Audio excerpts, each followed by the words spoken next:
मुख्यमंत्री नीतीश कुमार ने आज पटना स्टेशन नेक संवाद से स्वास्थ्य विभाग की विभिन्न योजनाओं का उद्घाटन और शिलान्यास किया। मुख्यमंत्री ने लगभग 542 करोड़ की योजनाओं का शिलान्यास किया, जबकि 88 करोड़ की योजनाओं का उद्घाटन किया। मुख्यमंत्री ने आज मुख्य रूप से मुजफ्फरपुर के श्री कृष्ण मेडिकल कॉलेज में बने पीकू का लोकार्पण किया, वहीं इंफेलाइटिस वार्ड को भी जनता को सौंपा। मुजफ्फरपुर सदर अस्पताल में 100 बेड के मातृत्व शिशु वार्ड का लोकार्पण किया। मुख्यमंत्री ने कहा, सरकार स्वास्थ्य सेवाओं के सुदृढ़ीकरण के लिए कार्यरत है। इस मौके पर स्वास्थ्य मंत्री मंगल पांडे और बिहार के उप मुख्यमंत्री सुशील कुमार मोदी मौजूद थे।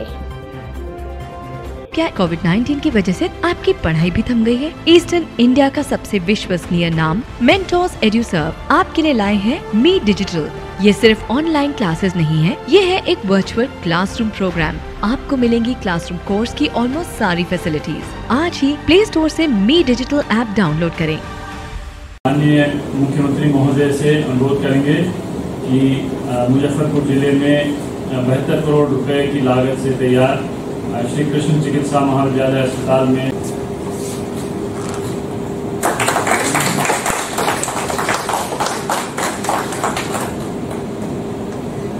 अब हम माननीय मुख्यमंत्री महोदय से अनुरोध करेंगे कि मुजफ्फरपुर जिले में 2.96 करोड़ रुपए की लागत राशि से श्री कृष्ण चिकित्सा महाविद्यालय अस्पताल में 60 बेड के एंसेफेलाइटिस वार्ड के लोकार्पण करने की कृपा करें।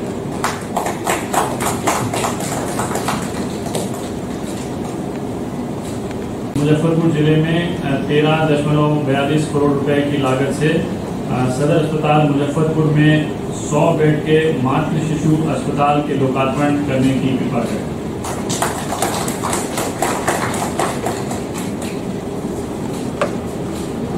माननीय मुख्यमंत्री महोदय से अनुरोध है कि मधुबनी जिले में 515 करोड़ रुपए की प्राकृतिक राशि से राजकीय चिकित्सा महाविद्यालय एवं अस्पताल झंझारपुर मधुबनी का शिलान्यास करने की कृपा करें।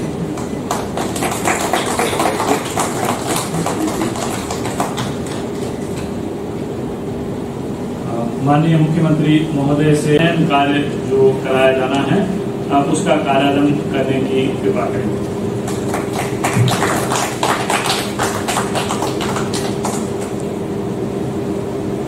धन्यवाद माननीय मुख्यमंत्री महोदय।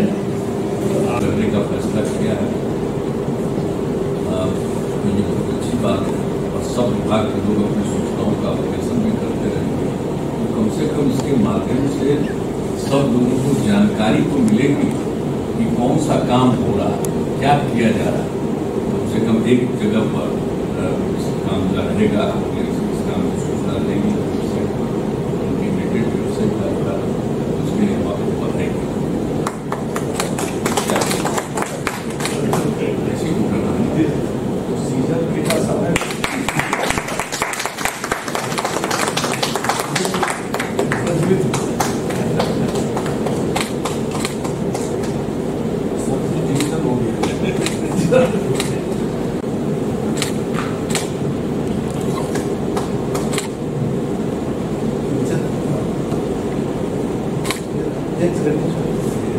ये सर स्टेट का सब इम्पोर्टेंट है, स्टेट प्रोफाइल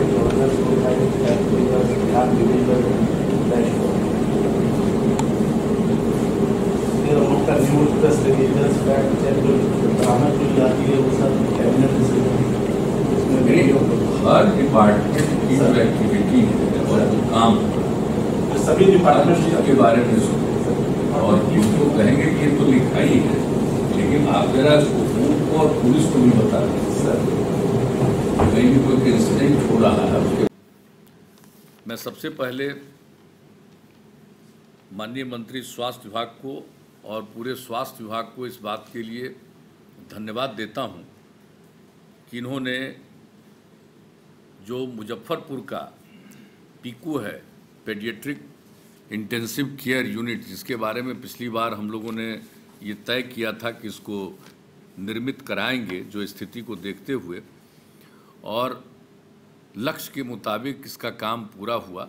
जैसा कि बता ही रहे थे माननीय स्वास्थ्य मंत्री जी, बीच में कोरोना वायरस के चलते ये काम रुक गया था, लेकिन फिर उस काम को किया गया और डीएम से लगातार बातचीत होती रही मुजफ्फरपुर सब लोगों ने मेहनत किया, प्रयास किया और आज ये स्थिति है कि न सिर्फ बनकर तैयार हो गया, बल्कि आज ये खुशी की बात है कि आज भले ही हम लोग इसका उद्घाटन कर रहे हों, लेकिन उसका उपयोग शुरू होता हूँ। और आज खुशी की बात है कि न सिर्फ कुछ काम का उद्घाटन भी हो रहा है और वहाँ पर जो अभी सब कुछ इसके बारे में जानकारी दे दी है स्वास्थ्य मंत्री जी ने, और एक एक चीज़ का 5 का कुछ का उद्घाटन, कुछ का शिलान्यास किया गया है। अब झंझारपुर में नया मेडिकल कॉलेज भी बनेगा। अब मधुबनी में तो ठीक ही कहा इन्होंने, एक प्राइवेट मेडिकल कॉलेज भी स्थापित हो गया है और झंझारपुर में हम लोग सरकारी मेडिकल कॉलेज की स्थापना कर रहे हैं। और आप लोगों को बता दिया गया इसके बारे में, इन्होंने बता दिया कि 515 करोड़ रुपए की लागत उसमें लगेगी और उसका निर्माण किया जा रहा है के बारे में। लेकिन इसके अलावे हम लोग अतिरिक्त प्राथमिक स्वास्थ्य केंद्र के बारे में भी हम लोग सोच रहे हैं कि चरणबद्ध तरीकों से निर्माण करते हुए हेल्थ एंड वेलनेस सेंटर के रूप में विकसित किया जाएगा।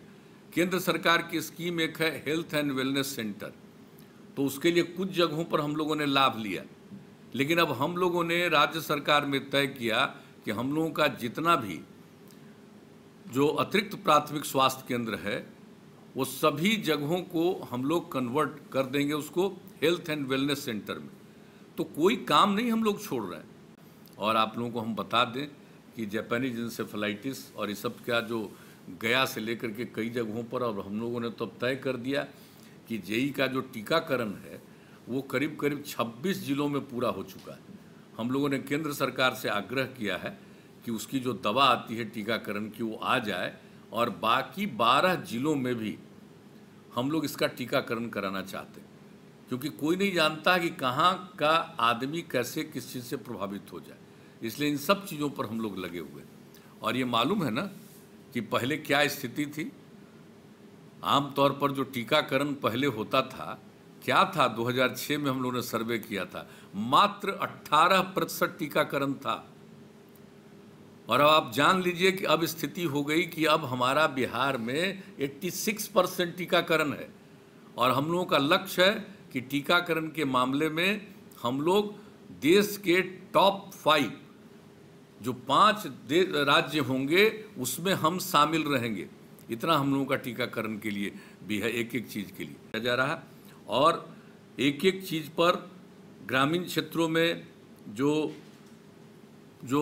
दान में लोग देंगे गांव में, तो उनके नाम पर अस्पताल का नामकरण किया जाएगा। ये हम लोगों ने तय कर दिया हर लोगों के बीच में। तो हम तो चाहेंगे कि हमारे जनप्रतिनिधि, प्रशासन के लोग सब इस बात का प्रचारित करें कि किसी भी गांव में स्वास्थ्य उपकेंद्र बनाना है और स्वास्थ्य उपकेंद्र के लिए जगह नहीं मिल रही, या हम लोगों को अतिरिक्त प्राथमिक स्वास्थ्य केंद्र बनाना है, उसके लिए भी अगर जगह नहीं मिली, तो वैसी स्थिति में बहुत लोगों के पास ज़मीन है, तो अगर वो ज़मीन दे देंगे तो उन्हीं के नाम पर इसको रख दिया जाएगा।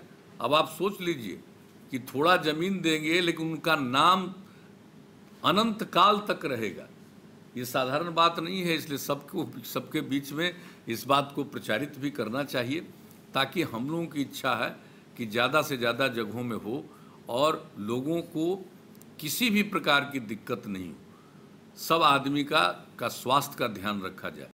और ये जो कोरोना वायरस के चलते हो रहा, तो उसके बारे में तो हम सबको यही कहेंगे कि भाई देख लीजिए, कोरोना वायरस के मामले में बिहार में तो जागृति बहुत रही, गांव-गांव के लोगों में जागृति रही। तो ये मामूली बात नहीं है। इसलिए कोरोना वायरस के भी क्षेत्र में भी जो हम लोगों ने जन जागृति का अभियान शुरू किया है, तो जन जागृति का अभियान में सब लोगों का सहयोग होना चाहिए, ताकि लोग अलर्ट रहें। मास्क के बारे में उनको बताया जा रहा है, एक दूसरे के साथ दूरी बनाए रखने के बारे में किया जा रहा है। जो लोग 65 साल से अधिक उम्र के हैं, जो गर्भवती महिलाएं हैं, 10 साल तक के उम्र के और उससे कम उम्र के बच्चे बच्चियां हैं, या किसी अन्य प्रकार की बीमारी से ग्रस्त हैं, 4 प्रकार के लोगों को तो बिल्कुल ही ध्यान देना पड़ेगा, उनको अलग थलग रखना जरूर पड़ेगा, ताकि किसी का कोई दुष्प्रभाव नहीं पड़े। लेटेस्ट खबरों के लिए देखते रहिए MUZ न्यूज और ताज़ा अपडेट पाने के लिए चैनल सब्सक्राइब करना ना भूलें।